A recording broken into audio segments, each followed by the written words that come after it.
You are a liability to this family name, and you're out of the will." My father's finger shook as he jabbed at the air. He didn't ask who the father was. He didn't ask if I was okay. He used my pregnancy as an excuse to discard me before I could expose the mess he had made of his life and mine. I didn't cry. I slid my hand under the chair, pulled out a small black gift box, and set it carefully on his placemat. Inside were 3 years' worth of loan notices, all forged in my name by him. A silent accusation laid bare. Then, without a word, I turned and walked into the snow. Before I tell you what was inside that box and how it ruined him 7 years later, drop a comment. Where are you watching from? I want to see how far this story travels. 7 years is a long time to stay angry, but it's also the exact amount of time you need to build a portfolio capable of swallowing a man whole. I stood in my office, the skyline of the financial district glittering beneath me. Glass kissed my forehead, cold as ice. I was no longer the shivering, pregnant girl in a thrift store coat. I was 29, founder of VM Holdings, specializing in distressed debt. I bought bad loans, cleaned them up, and turned liabilities into profit. My screen woke up with a spreadsheet I'd been perfecting for 6 months. At the top, GBU, my father's construction company, numbers bled red. Gavin had always been brilliant at charm, terrible at math.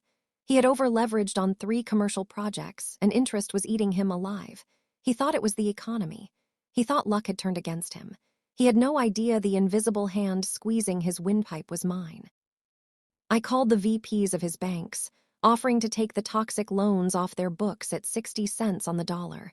They agreed, relieved, exhausted, terrified. Just like that, I became the primary owner of my father's debt.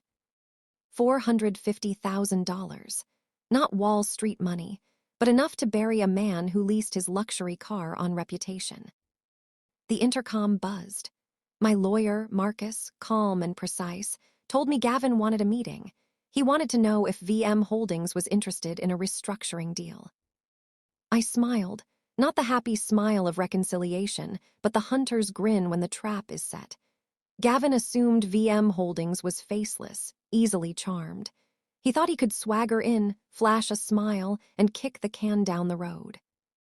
I told Marcus to schedule it, Lifeline with a 48-hour countdown. Panic was part of the plan. I grabbed my coat.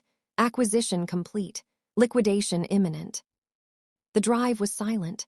No radio. Just me, my thoughts, 7 years of silenced rage. People ask why I left. They think I ran scared, a pregnant girl fleeing a father. No, I left because of a signature.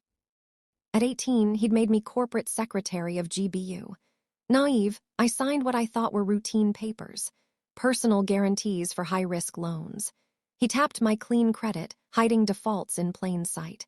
When notices arrived, he laughed, told me to focus on my little life. 3 months pregnant, I tried renting an apartment. Rejected. Credit ruined.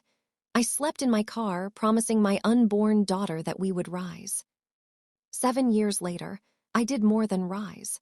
I became the hand that crushed the man who stole my dignity. I sat in the dark conference room, watching the live HD feed of my father's office. Gavin swaggered in, his Lieutenant Justin trailing behind, the father of my child, now a loyal enabler. I wasn't hacking. I owned the shell company that rented the suite. Gavin ignored the blinking green light of the webcam. Technology was beneath him. Justin asked if VM Holdings was legitimate. Gavin waved him off, all charm, all confidence. He thought he was negotiating when he was about to confess. Clause 14, the kill switch. He found the $450,000, smiled at the apparent lifeline. Unaware of the trap, I hovered over the mute mic. I didn't scream. Executioners stay silent until the blade drops. Marcus placed a leather binder on the table. Gavin, impatient, flipped to page 4. The figure. He signed, gold Mont Blanc in hand, thinking he'd bought 6 more months. He just signed his confession. I walked in, tailored charcoal suit power radiating. He froze, recognition hit, color drained. I revealed the photos from the repossession yard. Yesterday, his cranes, his excavators already seized. I quoted the contract. Borrower warrants collateral in possession. Default, immediate. Marcus executed. Accounts frozen. Garnishments live. Repo trucks en route. Gavin collapsed. He tried to play the father. I reminded him. The man who forged my signature, destroyed my credit, left me in a car that wasn't a father. He was a bad investment, and I liquidated him. Justin smiled, thinking he held the upper hand. Custody order, frozen funds, I had already blocked it. Check drawn on frozen account. Bounce guaranteed. Perjury. Investigation imminent. Fear replaced arrogance. No money, no leverage, no lawyer. I told them to leave. Justin muttered and walked out. Gavin lingered, hopping for mercy. I gave none. 7 years of silence. 1 hour of reckoning. I didn't just survive. I executed. I own the room, the company, the truth. The man who sold his soul got nothing.